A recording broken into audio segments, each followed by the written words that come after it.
Jadi gue mau cerita, gue tuh dari kecil kalau apa-apa tuh pasti dipilihin sama orang tua, keputusan tuh pasti dipilihin juga sama orang tua. Pas dari TK sampai SMA, gue tuh nggak ngerasa banget dampaknya apa ke gue, tapi semenjak kuliah kan bener-bener hidup sendiri, apa-apa juga pasti pilihan sendiri. Dan gue tuh kayak ngerasa bingung karena sifat orang tua gue pas masa kecil tuh kayak gitu, dan apalagi dalam pemilihan cowok juga. Jadi kayak dalam gue berteman dengan cowok, dengan gue serius dengan cowok, itu bener-bener kayak harus dinilai dulu dari babat bebet bobotnya, bener-bener dari A sampai Z-nya. Kayak kan maksud gue juga buat sekarang tuh kayak belum terlalu serius, dan gue juga nggak mikirin jenjang ke pernikahan juga. Kayak ya udah, gue juga ngerasain enjoy, tapi merasanya gue nggak enaknya itu karena apa-apa juga pasti disaring dulu sama orang tua.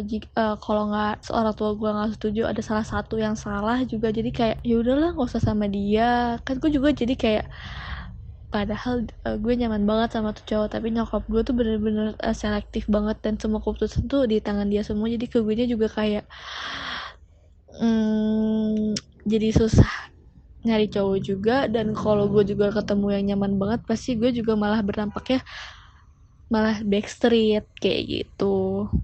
Kejadian masa kecil gue yang mempengaruhi sampai ke dalam relationship gue ya mungkin dulu kedua orang tua gue kan mereka dua-duanya bekerja, jadi kalau siang jarang di rumah sedangkan gue pulang sekolah siang kan, jadi mungkin gue lebih banyak waktu plongnya gitu sendiri di rumah yang akhirnya gue bisa bebas gitu bawa pasangan gue ke rumah tapi tetap ada batasan kayak gitu sih kalau gue.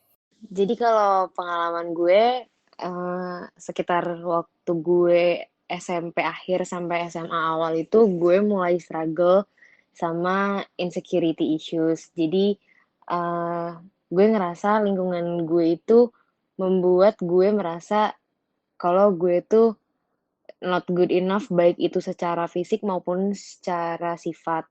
Sehingga pas gue udah di usia 20-an kayak gini, pas gue udah kuliah, gue ngerasa banyak orang yang mungkin sebetulnya orang itu baik, punya intensi yang baik sama gue, tapi I tend to push them away karena gue ngerasa apa bakal sih orang ini mau sama gue, atau apa bakal sih gue bisa bikin bahagia mereka, gue yang cuma kayak gini nih, kayak gitu sih.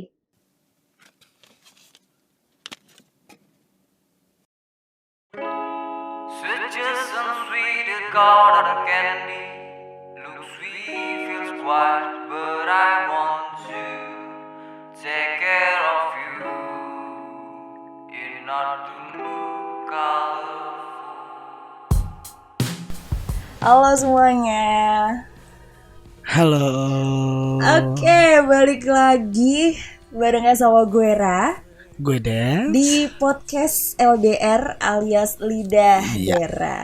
Buat kamu semua yang barusan denger cerita-cerita berbentuk VN, Mungkin Anda bertanya-tanya ini apa nih ya kan? Biasanya kan dari episode perkenalan sampai episode ketiga kemarin gak ada tuh ya Den ya, suara-suara Ya. orang lain selain kita. Nah, tadi gue udah sempat nyinggung kalau misalnya dari episode 1 sampai episode 3, yang mana menandakan ini adalah episode keempat yang udah kita bikin. ya, jadi di episode 4 ini kita mau nyoba format baru di mana ada cerita-cerita dari teman-teman kita yang akhirnya nanti kita akan bahas ya. Yes, benar banget. Dan di episode keempat ini, karena kalau misalnya lo dengerin semua VN-nya tadi, itu lo akan menarik satu garis besar apa yang mereka omongin itu berhubungan dengan childhood memories mereka. Ya.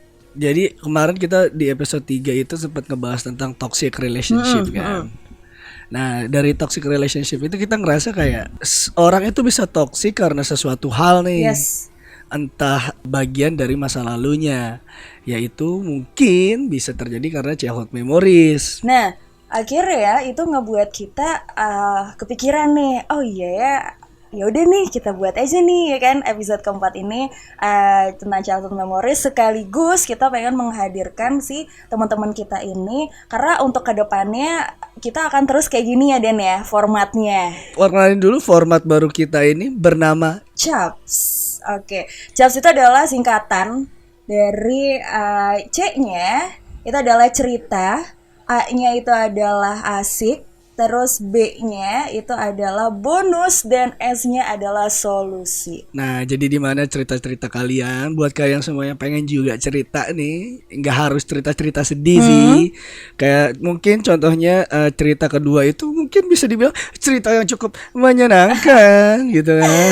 Jadi kita terima semua cerita ya Den ya, nggak cuma Iya. permasalahan apa yang mungkin lagi atau pernah lo alamin, tapi juga bisa pengalaman-pengalaman yang pernah lo laluin mungkin, atau cerita-cerita senang ya kan. Lo semua bisa kirim itu lewat Instagram kita atau email kita, cek aja di Lidah Dera. Yes, dan kita masuk sekarang, kita bakal ngulik ini satu persatu VN yang udah tadi lo semua dengerin. Untuk yang pertama nih Ra, yang pertama menurut lo tuh gimana sih? Oke, yang pertama ini kan suara cewek nih, ya kan? Suara temen gue tuh. Nah, kalau misalnya lo dengerin dan lo bisa nangkep maksud dari si VN ini, itu bisa ditarik satu garis besar kalau misalnya ini anak ya, temen gue ini adalah orang yang konservatif dari orang tuanya. Jadi ini mungkin banyak dirasain ya sama anak-anak muda zaman sekarang gitu, dimana lo merasa udah cukup bisa untuk memilih sesuatu, tapi masih banyak campur tangan orang tua di setiap keputusan lo nih. Yes, benar banget. Dan di sini juga gue mau ngasih banyak banget beberapa tips ya, karena di sini kebetulan gue pun seperti itu. Oke, jadi emang sebenarnya hal yang wajar gak sih orang tua melakukan itu terhadap anaknya? Wajar. Menurut gue wajar, karena kan pasti semua orang tua di dunia ini pengen yang terbaik untuk anaknya. Nah, masalahnya kadang anak itu ngerasa ada beberapa hal yang pengen dia putuskan sendiri karena dia ngerasa gue udah dewasa nih. Dan kadang ada beberapa orang tua yang mungkin akhirnya punya pemikiran open minded, bisa menerima anaknya. Ada juga tipe orang tua yang emang keras nih. Nah, gimana sih cara kita untuk ngomong sama orang tua agar nggak bisa dibilang nggak durhaka kali ya? Nah, sebenarnya sebelum gue ngasih pendapat gue as a woman, gue mau nanya dulu nih, pendapat lo sebagai laki-laki melihat satu fenomena ini, itu gimana? Kalau dari gua sih ya, ngelihatnya kayak ini suatu hal yang normal, apalagi kita tinggal di Indonesia ya, negara yang cukup konservatif, banyak budaya, norma sosial tertentu yang harus, tentunya orang tua punya peran penting nih di dalam pengambilan keputusan banyak hal. Tapi kalau dari sisi gua mungkin ngelihat ini bisa jadi suatu hal yang positif atau negatif, tergantung gimana cara lo nilainya sih. Kalau dari cerita dia kan terhadap relationshipnya itu berhubungan sama apa-apa, tipe cowok itu akan selalu di approval sama orang tuanya gitu Benar. kan. Kadang dia udah nyaman tapi ternyata kepentok restu, nggak dikasih, yang akhirnya buat dia harus jalan masing-masing. Tapi padahal untuk gue sih, kalau lo emang beneran nyaman dan pengen ngejalanin, itu bukan sebuah tantangan yang berat banget ya, karena itu pasti dialami sama seorang. Dan kalau dari gue, bentuk pertanggungjawaban dari hubungan lo lebih baik sih lo memberikan pembuktian terhadap orang tua. Balik lagi, orang tua tuh cuma hanya butuh pembuktian sih. Gimana cara lo ngebangun argumen lo, alasan-alasan apa. Kalau memang masih belum diterima, ya lo gak harus langsung putus. Ya bisa juga yang kayak dia jalanin backstreet, tapi backstreetnya lo sambil ngebangun cowok lo atau pasangan lo jadi seseorang yang bisa layak dipertanggungjawabkan di depan orang tua lo sih. Oke, jadi kayak ngebangun satu pondasi bareng-bareng yang kokoh gitu ya. Jadi ketika ngobrol sama orang tua lo bisa menjelaskan apa lebihnya dia, apa yang selama ini mungkin dilarang dan ternyata sekarang setelah lo jalanin, lo sama-sama berkembang. Pasti sih orang tua intinya cuma mau yang terbaik. Ketika anaknya menjadi lebih baik, masa masih ditolak juga gitu. Nah, sekarang gue mau ngambil satu keywords lo nih Dana, soal pembuktian. Nah, ini satu keywords yang gue setuju banget ya kan. Kenapa? Karena menurut gue juga orang tua itu sebenarnya cuma butuh bukti, coy. Benar kata Dan. Sekarang gini, misalnya lo pengen menjadi suatu seseorang ya, yang lebih berkembang dari sekarang gitu dengan cara apapun. Nggak harus cuma di relationship ya? Nggak harus cuma di relationship. Nah, yang lo butuhkan adalah atau yang lo perlu lakukan adalah lo bisa membuktikan ke orang tua lo kalau misalnya lo ini tuh bisa nge-manage hidup lo dengan baik. Lo bisa nge-handle hidup lo bisa ngatur hidup lo sampai akhirnya lo ini ketemu sama satu case di mana lo bisa ngambil keputusan dan lo bisa mempertanggungjawabkan itu. Iya, itu yang paling penting sih. Bentuk pertanggungjawaban itu tuh jangan sampai ketika lo udah ngotot banget, lo udah ngejelasin A, B, C sampai Z mungkin dari argumen lo, ketika udah dikasih kepercayaan malah gagal. Nah, itu dia itu mungkin banyak juga ya dialamin sama beberapa dari kita. Ya akhirnya nanti orang tua bakalan ngomong, kan bener kata mama, kan bener kata papa, kayak gitu Iya, sih. setuju gue setuju. Karena makanya di sini penting banget ketika lo udah mau sama sesuatu, lo punya tujuan dan lo pengen ngewujudin mimpi lo itu, prepare dulu cuy. Prepare dengan sangat matang gitu. Betul. Jadi ketika lo nantinya udah prepare, lo udah ngerasa prepare lo udah cukup, lo bisa ngasih argumen yang kuat kenapa lo mau ngelakuin itu, udah lo eksekusi, lo tanggung jawab sama apapun nantinya yang ada di depan lo. Benar. Nah, ini mungkin cerita yang pertama berbanding terbalik sama cerita yang kedua nih, Ra. Yes. Kalau yang pertama itu bisa dibilang konservatif banget, nah yang kedua nih basicnya orang tuanya dua-duanya kerja nih, jadi dia katanya punya banyak waktu luang untuk di rumah aja. Oke, jadi nggak cuma karena COVID ini ya, tapi emang sebelumnya udah di rumah aja terus. Sampai pacarannya pun kata di rumah aja gitu ya. Ini kalau misalnya kita mau flashback ke episode kedua kita agak relate ya. Jadi kalau episode kedua kita ngomongin LDR, pasangan jarak dekat itu adalah impiannya, mungkin ini adalah tipe kan orang tua yang selama ini juga diimpikan sama banyak anak muda nih. Tapi kita pengen ngeliat ini apakah benar-benar sesuatu yang positif untuk relationship atau tidak? atau tidak gitu. Sebenarnya di sini kalau gue mandangnya Dan ya sebagai perempuan gitu kan, gue nggak munafik lah, gue juga pengen cuy kayak gitu. Iya. Ya kan?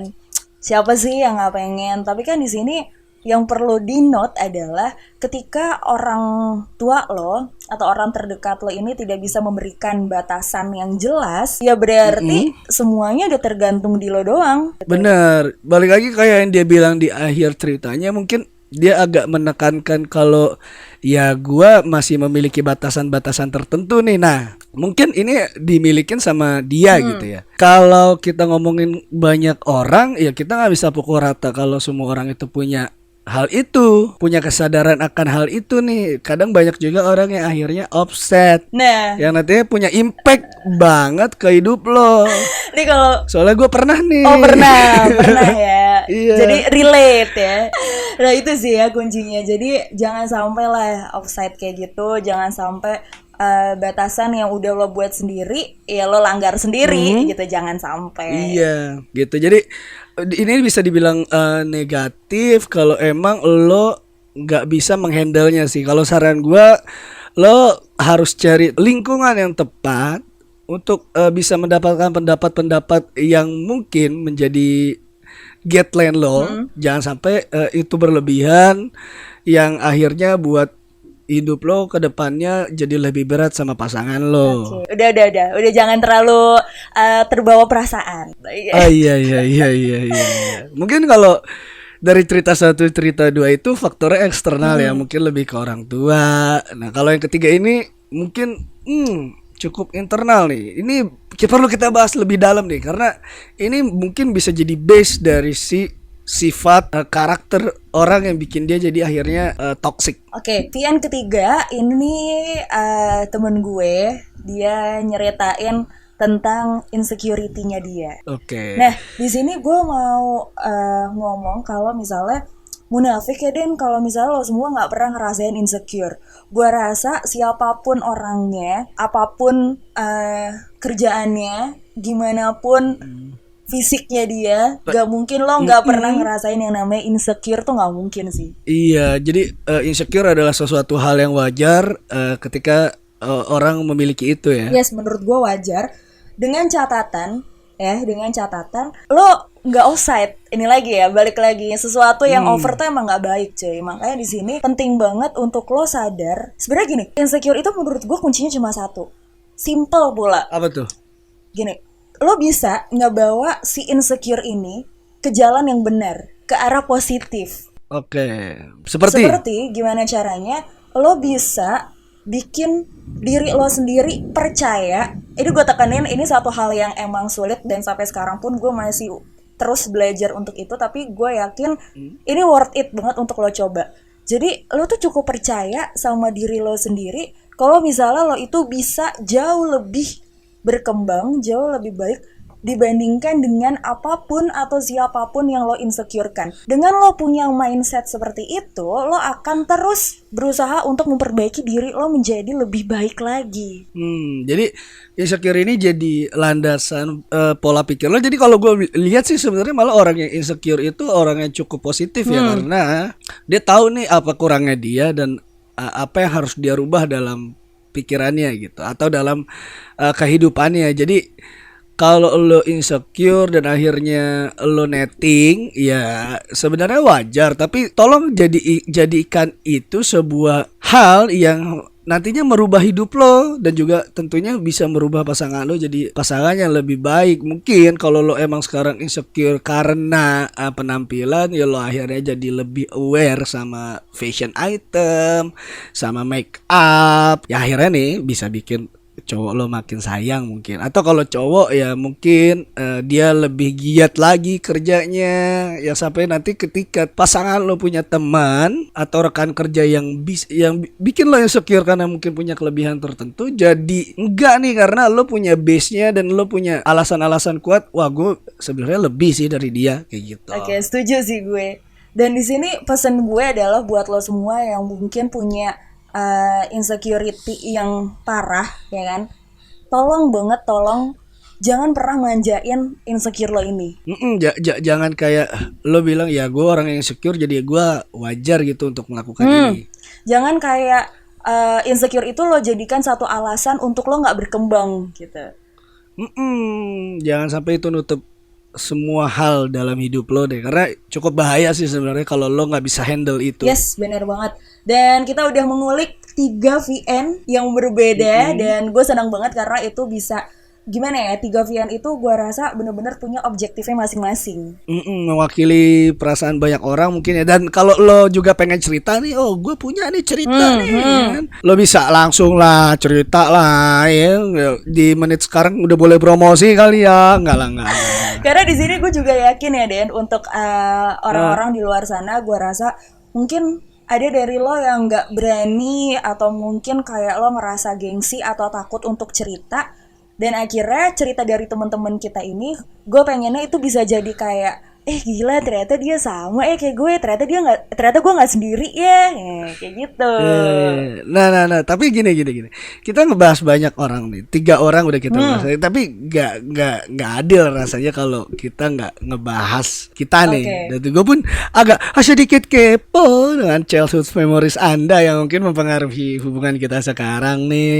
Ya, boleh kali diceritain. Karena for information ya, kita itu adalah tipe orang yang jarang ya Dan ngomongin tentang masa kecil kita. Kalau gue itu berprinsip ya, makin banyak orang juga berprinsip sama.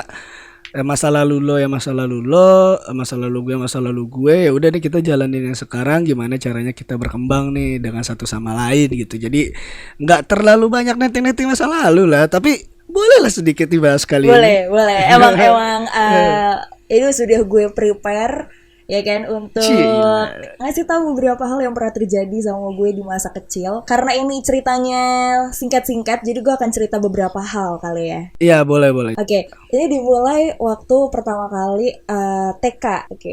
Oke. TK ini gue pernah ada satu fase di mana tiba-tiba ya kan, gak ada angin, gak ada hujan, gue gak ngelakuin apa-apa, gue gak tahu apa-apa, tiba-tiba gue dimusuhin. Jadi mungkin Anda melakukan kesalahan yang Anda tidak sadar. Mungkin Anda pernah mengambil permennya. mungkin tapi kayak gini ya, lucu aja sih kalau gue inget-inget. ini satu hal yang nggak pernah gue lupain juga. Jadi zaman TK aja itu udah geng-gengan, Den. Iya, itu hal yang wajar lah di Indonesia. Kita itu adalah manusia komunal gitu kan. Tapi di sini, Manusia berkelompok. tapi makanya di sini akhirnya gue jadi nggak kaget ya ngelihat apa namanya anak SMP, anak SMA sampai lo kuliah, sampai lo kerja lo masih geng-gengan. Karena dari TK aja lo sudah punya bibit itu, cuy. Dan juga itu semua dilatih dalam FTV kita. Benar sekali. Nah, oke, balik lagi ke cerita gue. Jadi waktu itu gue pernah dimusuhin sama satu geng yang mana gue bingung nih kenapa orang-orang pada musuhin gue, kan gue nggak ngapa-ngapain gitu. Sampai Oke. akhirnya gue pernah gitu kayak gue memberanikan diri untuk ngomong sama mereka. Gue bilang, kalian tuh kenapa sih diemin aku? Kalian tuh kenapa sih musuhin aku? Kok salah apa? Serius gue pernah kayak gitu, Den. Terus jawaban mereka apa? Gue nggak terlalu ingat samar-samar, cuma yang gue ingat itu butuh beberapa hari sampai akhirnya ya udah mereka kembali normal lagi. Nah dari situ akhirnya gue kayak impactnya ke sekarang nih. Apa tuh impactnya tuh? Gue jadi takutan banget gitu. Gue jadi takutan ketika misalnya gue temenan sama orang atau beberapa orang gitu kan, tiba-tiba gue nggak ngerasa ngapa-ngapain, tiba-tiba mereka ya udah gitu musuhin gue, tiba-tiba ngediemin gue. Nah itu gue jadi takut banget tuh kayak gitu. Dan Tapi akhirnya lo introspeksi diri gak? introspeksi diri pasti, cuma gue bukan tipe orang yang gimana ya, kayak langsung tek saat itu sadar gitu. Oke. Jadi gue butuh proses untuk sadar bahwa oh iya ya kayak gue pernah ngelakuin ini deh. Tapi itu tuh butuh proses yang menurut gue nggak sebentar. Jadi relaksasi dirinya tuh cukup lama gitu untuk sadar akhirnya. Oh iya, gue pernah ngelakuin kesalahan ini nih. Nah akhirnya di relationship gue sama Dance juga kayak gue ngerasa misalnya kita ada satu masalah, terus si Dance ini apa namanya ngediemin gue. Nah itu gue yang langsung kayak gue salah apa ya, pikiran gue tuh lama gitu, makanya gue adalah tipe orang Lo lola sih. tapi coba lo perhatiin deh, gue tipe orang yang pada akhirnya butuh dikasih tahu. Sih sebenarnya kadang-kadang ngasih taunya juga butuh waktu dan emosi yang cukup banyak. Oke, sudah ya. Oke. Kita lanjut next. Oke. Cerita yang kedua adalah gue itu waktu SD lambat banget untuk bisa ngomong R. Oke. Jadi gue cadel dulu. Dan akhirnya lo jadi korban bully. Benar sekali. Ya. Pada akhirnya gue jadi korban bully. Joy, gue setiap kali datang ke sekolah kayak Rara Cadel udah dateng tuh, kayak gitu, ya kan? Gimana gue nggak stres coba? Tapi akhirnya di situ gue jadi orang yang somehow gue ngerasa satu kejadian yang akhirnya ngebuat gue sampai sekarang menjadi perempuan yang ambisius. Karena gimana? Karena ketika gue diledekin itu, gue mati-matian belajar ngomong R. Oh, jadi lo harus membuktikan ke mereka semua kalau gue bisa nih, Yes, gitu, bener. ngomong R. Gitu. Bener sekali. Dan ternyata lucunya sampai sekarang ketika gue sadar gue adalah orang yang ambisius, gue nggak sadar sendiri, cuy. Gue dikasih tahu sama Dance, ya kan? Itu satu hal yang lucu juga sih menurut gue, kayak oh iya ternyata gue adalah orang yang ambisius tau ternyata selama ini. Tapi yang lucu juga di sini ternyata ente kadang-kadang masih cadel dalam beberapa waktu sih. Kalau Emang iya. gue kan masih sering dengerin siaran lo dulu ya, masih siaran gitu. Kadang ini bakat-bakat cadelnya masih kental nih gitu. Jadi ya memang tidak 100% tapi gue sudah membuktikan. Oke, itu beberapa hal yang pernah terjadi sama gue di masa lalu yang akhirnya impactnya ke masa sekarang. Nah, sekarang Iya. gak afdol kalau misalnya gue doang yang cerita. Saya kira saya baru saja ingin menghindar dengan menutup podcast ini. Jadi boleh dari sekarang Anda ceritakan masa kecil Anda seperti apa yang pada akhirnya impactnya ke masa sekarang. Oke. Jadi kalau dari gue mungkin bisa dibilang orang yang udah dapat exposure dari kecil nih. Seperti Jadi kan Dulu nih. Dulu saya pernah ada di beberapa iklan lah muka saya waktu saya masih kecil nih sampai saya SMP Oh, mungkin. artis Anda ya. Enggak sih, cuma bisa dibilang ya orang muncul di TV aja lah gitu kan. Di 1-2 menit yang mengganggu program gitu kan. Nah, jadi orang kalau ngeliat saya sebenarnya kesel kayaknya sih. Wah, iklan gitu. Ini perlu gua kasih tahu nggak sih iklannya apaan? Jangan. Terus kita lanjut ya. Terus dari situ gue ngerasa gue banyak dapat privilege lebih nih di umur segitu dengan banyak akhirnya orang yang mau temenan sama gue, yang mau akhirnya banyak nanya-nanya dan nggak dikit juga yang akhirnya dari mereka tuh yang ngebully sih karena gua waktu itu beberapa kali iklan gua pas gue SMP itu gua masih pakai baju SD nih. Oke. Jadi wah ini kayak bahan banget kan sama teman-teman SMP gua gitu kan. Ya akhirnya ngebuat mereka ada beberapa orang yang pro, mungkin kalau gue bilang sekarang tuh modelnya kayak ada haters gitu ya. Ada juga yang sama orang-orang yang support nih aja. Makanya gue gue di SMP gue udah mendapat di titik itu. Tapi banyakan yang mana nih? Banyakan yang ngebully atau banyakan yang nggak support? Nah dari situ nih gue jadi nggak terlalu aware sama banyak hal nih karena gue mikir dari SD tuh orang temenan sama gue karena beberapa hal tertentu nih karena gak sedikit yang akhirnya temenan ujung-ujungnya nanya kok bisa Den begini, kok bisa Den begitu ya kan, yang bikin gue ngerasa lo temenan sama gue pengen tahu tentang itu apa pengen lo temenan sama gue sih kayak gitu. Lo udah mikir itu dari SD? Iya sih karena apa ya, mungkin lo belum pernah dapat study case kayak gitu, mungkin lo dapat study case itu ketika lo udah SMA atau kuliah di mana lo udah bisa berbuat karya gitu ya.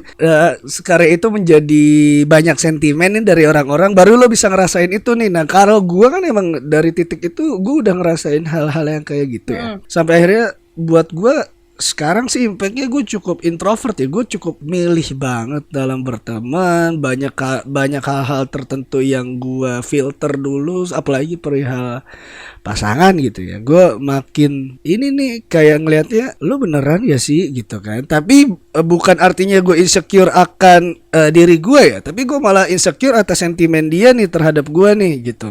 Oke, jadi di sini lo kayak lebih suka gitu kan, karena kan lo tadi bilang lo tipe orang yang pada akhirnya ngefilter.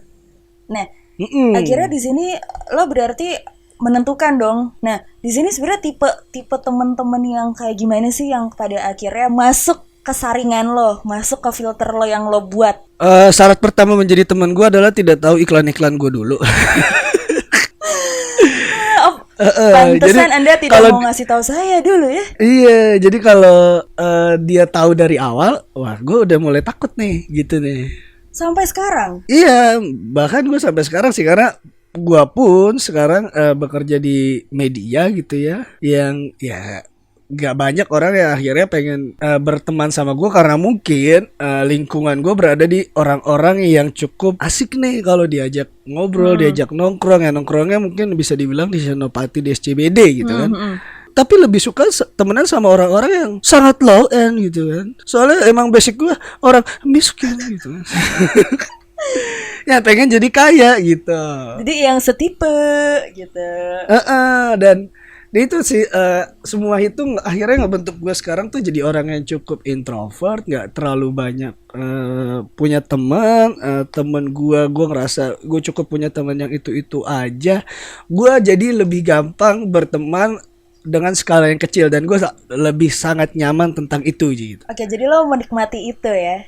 Jadi teman-teman kayak gue nih di SMA 300 orang, gue temenan cuma benar-benar pure berlapan yang akhirnya atau bersembilan gitu sama gue ya, yang akhirnya itu yang jadi teman gue sampai sekarang sih. Jadi komunikasinya rata-rata ke mereka aja, jarang banget gue luas banget ke beberapa orang. Oke. Dan di sini jujur ya Denz ya, gue jadi kayak sadar ternyata orang yang dulunya pernah tampil di TV atau pernah jadi satu bagian di depan layar, gak melulu atau gak mesti dia akan terus ketagihan seperti itu. Iya sih, ya mungkin case-nya di gue kayak gitu kali ya. Nggak bisa juga case-nya ada juga di beberapa orang yang akhirnya pengennya terus-terus ada dan terus-terus mendapatkan privilege itu nih. Yes. Makanya di sini kayak gue sadar juga, oh ternyata ada ya mungkin beberapa orang kayak lo yang ternyata setelah menjalani di depan layar, lo lebih suka bagian di belakang layar. Iya, karena apa ya? Buat gue orang yang bisa di depan dan di belakang layar secara bersamaan itu orang yang sangat keren sih. Mungkin bisa dibilang kayak Dian Sastro. Terus sekarang Rio Dewanto mungkin. Kayak bos lo juga ya? Betul kan? Iya, jadi saya cukup amazed sama orang-orang itu yang bisa membagi nih dirinya nih gimana gua ada di depan layar, di belakang layar, karena gua pun sendiri akhirnya lebih suka jadi orang di belakang layar. Gue lebih suka ngelihat misal kayak sekarang kita bikin podcast gitu, gue lebih suka karya gue yang dihargain sih dibandingin siapa guanya gitu. Oke. Pernah nggak ada satu case yang dulu pernah terjadi di hidup lo gitu, atau satu kejadian yang akhirnya ya itu gitu, lo lebih suka yang dihargain itu apa yang lo lakukan dibanding diri lo sendiri sebagai satu individu itu? Kalau gue ngeliat sih sebenarnya ada case yang benar-benar berasa banget di gue tuh, kayak gue waktu itu, iya gue cukup aktif lah di dunia sepak bola gitu ya. Jadi ketika misal prestasi yang gue dapetin di bola as a team dan di iklan as a talent, itu kan cukup beda ya. Jadi yang satu penghargaannya secara individu, yang satu penghargaannya secara tim. Yang gue ngerasa itu sangat ngaruh sih ke pola pikir gue, kayak gue lebih suka karya gue yang atau hasil dari teman-teman gue, asal dari kerja tim gue itu yang dihargain sama banyak orang sih, karena lebih enak kalau kita disebutnya komunal. Makanya itu sih kayak gue ngerasa kita sebagai manusia yang tinggal di Indonesia sangat komunal, mendukung komunal gitu ya. Gue tuh termasuk orang yang itu sih. Jadi kalau prestasi individu gue terus apa ya, gue nggak terlalu, orang yang ada di depan layar tuh rata-rata orang yang di-treat, soalnya orang yang setiap langkahnya itu udah direncanakan kayak gini. Sedangkan kalau kita ngomongin karya itu bentuknya sangat dinamis nih. Nggak statis, nggak stuck di tempat gitu ya. Sangat-sangat dinamis. Jadi karya yang gue bisa hasilin dari ini pun memacu otak kreatif gue lebih lagi sih gitu. Oke, nah kita udah ngulik cerita dari teman-teman kita. Ya. Iya. Kita juga udah ngulik cerita dari masing-masing dari kita, dan di sini harapannya adalah ini kan sebenarnya base-nya kita nyeritain tentang masa lalu ya yang pernah terjadi sama kita. Di sini harapannya semoga untuk lo semua yang sampai sekarang masih menyelami masa lalu lo itu, masih menyesali masa lalu lo itu, udah stop lah cuy sampai sini gitu, karena akan sangat percuma ketika lo terus menyesali sesuatu yang gak bisa lo rubah menjadi sesuatu yang lebih indah, sesuatu yang lebih baik. Jadi daripada lo ratapin terus menerus ya kan, mending lo pelajarin. Iya, jadiin itu sebuah pelajaran yang membuat hidup lo lebih baik lagi sih. Gitu cuy. Dan pastinya sekarang kita mau mengingatkan, ini kayak udah cocok nih jadi bagian-bagian fase-fase promo ya. Fase promo. Kita mau ngingetin itu ya tadi yang udah sempat kita singgung juga di awal, ada format baru yaitu adalah Chaps, di mana lo bisa cerita sepuasnya dalam bentuk apapun. Lo mau VN, mau cerita tentang di teks juga pasti boleh banget, akan kita putar di sini kalau misalnya VN, dan teks akan kita ceritain langsung.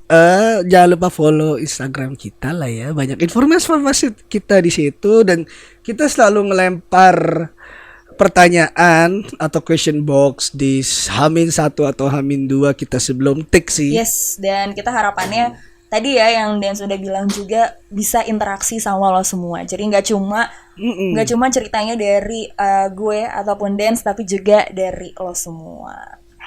Oke deh, gue Ra, gue Dance. see you on the next episode. Bye bye.